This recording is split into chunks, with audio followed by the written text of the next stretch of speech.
तो आपको पता है यूपीएससी आंसर वही टॉपर बनाता है जिसमें शब्दों से नीति और नैतिकता झलकती है। ऐसे कुछ वर्ड्स आज हम सीखेंगे जो गवर्नमेंट एंड पॉलिसी से रिलेटेड है। करीब 10 वर्ड्स हम जानेंगे जहां जिसका इस्तेमाल आप जीएस2 ऐसे और इंटरव्यू में एक नेक्स्ट लेवल पे कर सकते हो और जिससे आपको एक हॉलिस्टिक अप्रोच मिलेगी और आप आपके आंसर को बेहतर बना पाओगे। उससे पहले अगर आप यूपीएससी के लिए इंग्लिश सीखना चाहते हैं तो प्लेलिस्ट है, उसका डिस्क्रिप्शन में लिंक है, आप आराम से वो सारी चीज़ें देख सकते हो स्टेप बाय स्टेप। अगर आपको इंग्लिश सीखना है यूपीएससी के लिए तो फॉलो ज़रूर करें, आंसर बुकलेट से आप इंग्लिश सीख सकते हैं। और कोई टॉपिक आपके मन में है तो ज़रूर कमेंट करें, उससे भी हम इंग्लिश सीखना शुरू करेंगे। तो हम हमारा वीडियो शुरू करते हैं। पहला वर्ड है हमारा हॉलिस्टिक। ये एक एडजेक्टिव होता है जिसमें सभी पहलुओं को शामिल करने वाला होता है, मतलब सभी एस्पेक्ट की आप इसमें बात करते हो, उसी को हम हॉलिस्टिक कहते हैं। एग्जाम्पल से बेहतर समझेंगे आप। A holistic development model includes health, education and employment. सो क्या है, अगर आप कोई चीज़ डेवलप कर रहे हो तो उसमें सारी चीज़ें शामिल होनी चाहिए। हेल्थ को भी ध्यान में रखना चाहिए, एजुकेशन को भी, और लोगों को रोज़गार भी देने को ध्यान में रखना चाहिए। तो उसी को हम हॉलिस्टिक अप्रोच कहते हैं। तो आप इसका इस्तेमाल एसए में या गवर्नेंस के टॉपिक में कर सकते हो। दूसरा वर्ड है हमारा एम्पावरमेंट, जिसे हम नाउन कहते हैं, मतलब नाउन की तरह इस्तेमाल होता है। और ये नाउन कैसे इस्तेमाल करना है मैंने आपको वीडियो की सीरीज़ में बताया है, आप डिस्क्रिप्शन में लिंक है, जाकर आराम से देखना, पहले से देखना। English for UPSC basic to advance ऐसी प्लेलिस्ट का नाम है, आप देख सकते हैं और पहले से देखेंगे तो आपको सारी चीज़ें यूं ही समझ में आ जाएंगी। तो इसका है, देखिए इसका एग्जांपल है कि किसी को ताकतवर बनाना, किसी को कोई पावर दे देना, उसी को हम एम्पावरमेंट कहते हैं। तो इसका सेंटेंस होगा, true empowerment comes from access to education and opportunity. तो अगर आपको किसी को सशक्त बनाना है, किसी को ताकतवर बनाना है, तो उसे एजुकेशन देना होगा और अपॉर्चुनिटी भी देना होगा। इसका इस्तेमाल आप कर सकते हैं जीएस2 में, या वीमेन से रिलेटेड कोई इशू है उसमें कर सकते हो, या फिर SC/ST से कोई टॉपिक रिलेटेड है, शेड्यूल कास्ट, शेड्यूल ट्राइब से, वहाँ पर भी आप एम्पावरमेंट वर्ड का इस्तेमाल कर सकते हो। अब आता है हमारा तीसरा वर्ड डिसेंट्रलाइजेशन। ये भी एक नाउन की तरह है। इसका एग्जाम्पल सेंटेंस लेते हैं, decentralisation enhances local governance and people's participation. यानी क्या कर रहे हो आप, सेंट्रलाइजेशन नहीं रख रहे हो, किसी एक के पास पावर नहीं दे रहे हो, ग्रास रूट लेवल पे भी जो लोकल गवर्नमेंट होती है उन्हें भी आप पावर दे रहे हो, तो उसे हम डिसेंट्रलाइजेशन कहेंगे। जिससे क्या होगा, लोकल गवर्नेंस और पीपल का पार्टिसिपेशन भी बढ़ेगा, लोग भी उसमें हिस्सा लेंगे, लोकल गवर्नेंस को भी क्या होगा, गवर्नमेंट को भी क्या होगा, पावर मिलेगा। इसका इस्तेमाल आप पॉलिटी में या जीएस2 में कर सकते हो। फिर चौथा वर्ड है हमारा स्टेक होल्डर। ये भी एक नाउन है। इसका इसका इसका मतलब होता है, देखिए हितधारक लिखा हुआ है लेकिन एग्जाम्पल से समझते हैं हम इसे।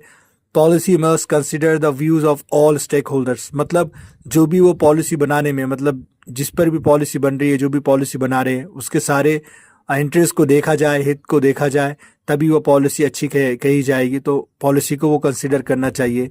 इसका इस्तेमाल भी आप कर सकते हैं गवर्नेंस में या फिर इथिक्स में, या कोई भी टॉपिक में कर सकते हो आप। हमारा पांचवा वर्ड है ट्रांसपेरेंसी। ये भी एक नाउन है, जिसको पारदर्शिता जिसे हम कहते हैं, जो हम इसके मायने होते हैं कि कोई चीज़ को आप आर पार देख सको, right. So transparency builds trust in public institutions. So transparency क्या करती है, भरोसा बढ़ाती है, बनाती है किसमें, पब्लिक इंस्टीट्यूशंस में। जैसे हम यूपीएससी को बार बार कहते हैं कि आंसर की जल्दी से रिलीज़ करो, जिससे हमें पता लगे कि क्या हो रहा है, और क्वेश्चन का कोई आंसर अगर गलत सही आ रहा है तो उसके बारे में डेफिनेशन दो, एक्सप्लेनेशन दो, तो उसे हम ट्रांसपेरेंट कहते हैं। इसका इस्तेमाल भी आप इथिक्स में, गवर्नेंस में या जीएस2 में कर सकते हो। हमारा सिक्स वर्ड है इंक्लूजन, यानी नाउन, समावेशन, यानी सभी को शामिल करना किसी चीज़ में। इसका एग्जाम्पल सेंटेंस है, social inclusion is key to sustainable development. Social inclusion यानी सभी को शामिल कर रहे हैं आप, और वही सस्टेनेबल डेवलपमेंट है। सस्टेनेबल यानी आगे वाले जनरेशन को हम कोई चीज़ छोड़ रहे हैं, अगर हम नेचुरल रिसोर्सेज की बात कर रहे हैं तो। इसका इस्तेमाल भी आप कर सकते हो ऐसे गवर्नेंस, GS1 GS3 में भी कर सकते हो आप। फिर है सेवंथ वर्ड है हमारा पॉलिसी पैरालिसिस। ये एक नॉन फ्रेज है। ये क्या है मैंने आपको डिटेल में बताया है वीडियोस में, आप प्लेलिस्ट को ज़रूर फॉलो करना। क्या होता है, नीतिगत ठहराव या निष्क्रियता। पॉलिसी पैरालिसिस मतलब कोई काम हो ही नहीं रहा है, उससे हम बोलेंगे policy paralysis. So bureaucratic delays often result in policy paralysis. So क्या होता है, ब्यूरोक्रेटिक डिलेज, जैसे आप कोई काम करने के लिए जा रहे हो गवर्नमेंट के डिपार्टमेंट में कोई भी, और वहाँ पे आपका काम नहीं हो रहा है, तो ये पॉलिसी पैरालिसिस होगा, वो पॉलिसी बन नहीं पाएगी, वो कानून बन नहीं पाएगा। तो इसका भी आप इस्तेमाल कर सकते हो GS2 में या फिर एसए में।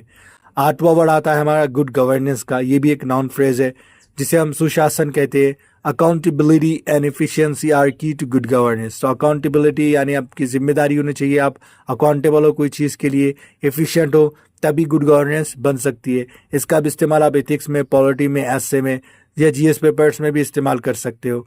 9th वर्ड है अकाउंटेबिलिटी, जिसका नाम है जो पार्ट्स ऑफ स्पीच का क्या है, नाउन है। इसका मतलब होता है जवाबदेही, जो हमने ऊपर ही पढ़ा है। सेंटेंस इसका ये हो सकता है कि officials must be held accountable for their actions. तो जो ऑफिशियल्स है, जो ऑफिसर है, जैसे आप कलेक्टर बन जाओ, आईपीएस बन जाओ, तो आपको जवाबदेह होना चाहिए आपके एक्शंस के लिए, यही उसके मायने है। तो इसके आप इसे कहाँ इस्तेमाल कर सकते हो, एथिक्स में इस्तेमाल कर सकते हो, जीएस पेपर 2 में इस्तेमाल कर सकते हो, या पॉलिटी में।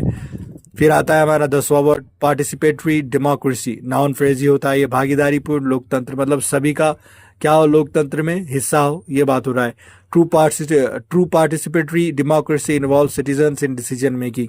सो जो हमारा पार्टिसिपेटरी डेमोक्रेसी, उसमें क्या है, सब लोगों का शामिल होना ज़रूरी है डिसीजन मेकिंग में, अगर कोई पॉलिसी वगैरह, कानून वगैरह बन रहा है तो आप इसका इस्तेमाल भी ऐसे में कर सकते हो, पॉलिटी में कर सकते हो। सो अभी आपको क्या करना है, कोई 5 वर्ड चुनना है और उस पर आधारित क्या करना है, एक छोटा सा पैराग्राफ बनाकर कमेंट में करना है। देखते हैं कौन करता है ये। और आपको पता है कि यूपीएससी की भाषा नीति, मूल्य और समाज की समस्या बनती है, और ये शब्द उसका दरवाज़ा खोलते हैं, और ऐसे ही शब्द हम, ऐसे वर्ड्स हम आपके लिए लाते रहते हैं। तो अगर आपको वीडियो पसंद आए तो लाइक ज़रूर करें।